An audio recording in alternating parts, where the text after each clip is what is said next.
नमस्कार सभी को। आज मैं आपके लिए एक ऐसी कहानी लाया हूँ जो आपके दिल को छू जाएगी। कहानी कैसी लगी? कहानी पूरी सुनने के बाद कमेंट बॉक्स में लिखकर ज़रूर बताएं। एक प्राथमिक स्कूल में एक शिक्षिका थी। वह कक्षा 5 की क्लास टीचर थी। उसकी एक आदत थी कि वह कक्षा में आते ही लव यू ऑल बोला करती थी, मगर वह जानती थी कि वह सच नहीं बोल रही। वह कक्षा के सभी बच्चों से एक जैसा प्यार नहीं करती थी। कक्षा में एक ऐसा बच्चा था जो उनको फटी आंख भी नहीं भाता था। उसका नाम राजू था। राजू मैली कुचैली स्थिति में स्कूल आ जाया करता था। उसके बाल खराब होते, जूतों के बंद खुले, शर्ट के कॉलर पर मैल के निशान। पढ़ाई के दौरान भी उसका ध्यान कहीं और होता था। मैडम के डांटने पर वह चौंक कर उन्हें देखता, मगर उसकी खाली खाली नज़रों से साफ पता लगता रहता कि राजू शारीरिक रूप से कक्षा में उपस्थित होने के बावजूद भी मानसिक रूप से गायब है, यानी प्रेजेंट बॉडी एब्सेंट माइंड। धीरे धीरे मैडम को राजू से नफरत सी होने लगी। क्लास में घुसते ही राजू मैडम की आलोचना का निशाना बनने लगता। सब बुराई उदाहरण राजू के नाम पर किए जाते। बच्चे उस पर खिलखिलाकर हंसते और मैडम उसको अपमानित करके संतोष प्राप्त करती। राजू ने हालांकि किसी बात का कभी कोई जवाब नहीं दिया था। मैडम को वह एक बेजान पत्थर की तरह लगता, जिसके अंदर आत्मा नाम की कोई चीज नहीं थी। प्रत्येक डांट, व्यंग्य और सजा के जवाब में वह बस अपनी भावनाओं से, खाली नज़रों से उन्हें देखा करता और सिर झुका लेता। मैडम को अब इससे गंभीर नफरत हो चुकी थी। पहला सेमेस्टर समाप्त हो गया और प्रोग्रेस रिपोर्ट बनाने का चरण आया, तो मैडम ने राजू की प्रगति रिपोर्ट में यह सब बुरी बातें लिख मारी। प्रगति रिपोर्ट माता पिता को दिखाने से पहले हेडमास्टर के पास जाया करती थी। उन्होंने जब राजू की प्रोग्रेस रिपोर्ट देखी तो मैडम को बुला लिया। मैडम, प्रगति रिपोर्ट में कुछ तो राजू की प्रगति भी लिखनी चाहिए। आपने तो जो कुछ लिखा है, इससे राजू के पिता बिल्कुल निराश हो जाएंगे। मैडम ने कहा, मैं माफ़ी मांगती हूँ, लेकिन राजू एक बिल्कुल ही अशिष्ट और निकम्मा बच्चा है। मुझे नहीं लगता कि मैं उसकी प्रगति के बारे में कुछ लिख सकती हूँ। मैडम घृणित लहजों में बोलकर वहाँ से उठकर चली गई। स्कूल की छुट्टी हो गई आज तो। अगले दिन हेडमास्टर ने एक विचार किया और उन्होंने चपरासी के हाथ मैडम की डेस्क पर राजू की पिछले वर्षों की प्रगति रिपोर्ट रखवा दी। अगले दिन मैडम ने कक्षा में प्रवेश किया तो रिपोर्ट पर नज़र पड़ी। पलट कर देखा तो पता लगा कि यह राजू की रिपोर्ट है। मैडम ने सोचा कि पिछली कक्षाओं में भी राजू ने निश्चय ही यही गुल खिलाए होंगे। उन्होंने सोचा और कक्षा 3 की रिपोर्ट खोली। रिपोर्ट में टिप्पणी पढ़कर उनकी आश्चर्य की कोई सीमा न रही जब उन्होंने देखा कि रिपोर्ट उसकी तारीफों से भरी पड़ी है। राजू जैसा बुद्धिमान बच्चा मैंने आज तक नहीं देखा। बेहद संवेदनशील बच्चा है और अपने मित्रों और शिक्षक से बेहद लगाव रखता है, यह लिखा था। अंतिम सेमेस्टर में भी राजू ने प्रथम स्थान प्राप्त कर लिया है। मैडम ने अनिश्चित स्थिति में कक्षा 4 की रिपोर्ट खोली। राजू ने अपनी माँ की बीमारी का बेहद प्रभाव लिया। उसका ध्यान पढ़ाई से हट रहा है। राजू की माँ को अंतिम चरण का कैंसर हुआ था। घर पर उसका और कोई ध्यान रखने वाला नहीं है, जिसका गहरा प्रभाव उसकी पढ़ाई पर पड़ा है, लिखा था। नीचे हेडमास्टर ने लिखा कि राजू की माँ मर चुकी है और इसके साथ ही राजू के जीवन की चमक और रौनक भी। उसे बचाना होगा, इससे पहले कि बहुत देर हो जाए। यह पढ़कर मैडम के दिमाग पर भयानक बोझ हावी हो गया। कांपते हुए हाथों से उन्होंने प्रगति रिपोर्ट बंद की। मैडम की आंखों से आंसू एक के बाद एक गिरने लगे। मैडम ने साड़ी से अपने आंसू पोंछे।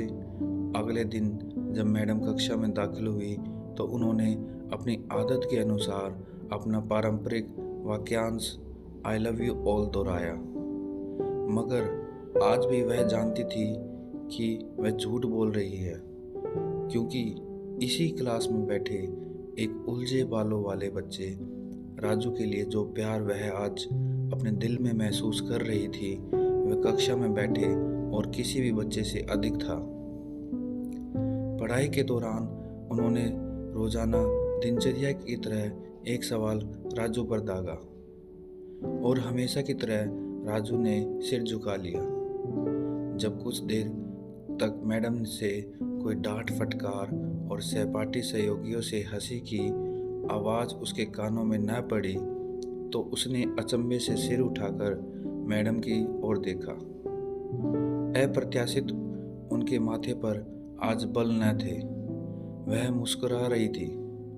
उन्होंने राजू को अपने पास बुलाया और उसे सवाल का जवाब बताकर जबरन दोहराने के लिए कहा।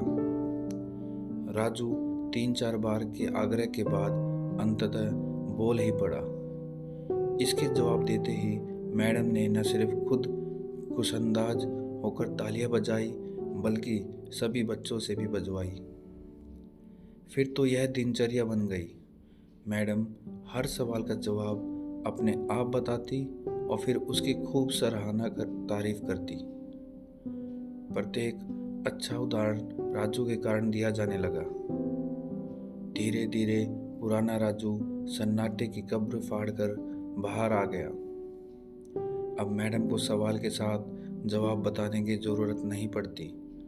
वह रोज बिना त्रुटि उत्तर देकर सभी को प्रभावित करता और नए नए सवाल पूछकर सबको हैरान भी करता। उसके बाल अब कुछ हद तक सुधरे हुए होते, कपड़े भी काफ़ी हद तक साफ होते, जिन्हें शायद वह खुद धोने लगा था। देखते ही देखते साल समाप्त हो गया और राजू ने दूसरा स्थान हासिल कर कक्षा 5वीं पास कर लिया। यानी अब दूसरी जगह स्कूल में दाखिले के लिए तैयार था। कक्षा 5वीं के विदाई समारोह में सभी बच्चे मैडम के लिए सुंदर सुंदर उपहार लेकर आए और मैडम की टेबल पर ढेर लग गया। इन खूबसूरती से पैक हुए उपहारों में से एक पुराने अखबार में बदतर सलीके से पैक हुआ एक उपहार भी पड़ा था। बच्चे उसे देखकर हंस रहे थे। किसी को जानने में देर न लगी कि यह उपहार राजू लाया होगा। मैडम ने यह उपहार के इस छोटे से पहाड़ में से लपक कर राजू वाले उपहार को निकाला। खोल कर देखा तो उसके अंदर एक महिलाओं द्वारा इस्तेमाल करने वाली इत्र की आधी इस्तेमाल की हुई शीशी और एक हाथ में पहनने वाला एक बड़ा सा कड़ा कंगन था, जिसके ज़्यादातर मोती झड़ चुके थे। मिस ने चुपचाप इस इत्र को खुद पर छिड़का और हाथ में कंगन पहन लिया। बच्चे यह दृश्य देखकर सब हैरान रह गए, खुद राजू भी। आखिर राजू से रहा ना गया और मिस के पास आकर खड़ा हो गया।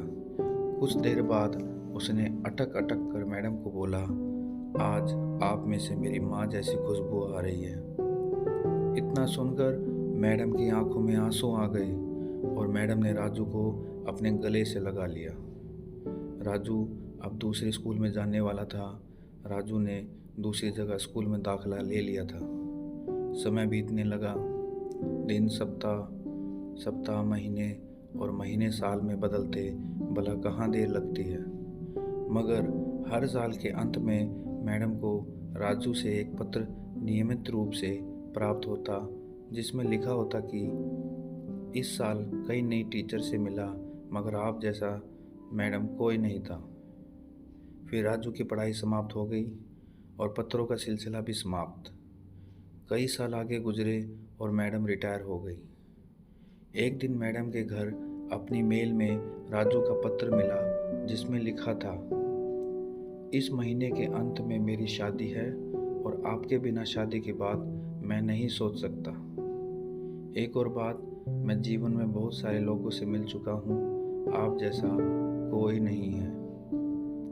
आपका डॉक्टर राजू। पत्र में साथ ही विमान का आने जाने का टिकट भी लिफाफे में मौजूद था। मैडम खुद को हरगिज ना रोक सकी।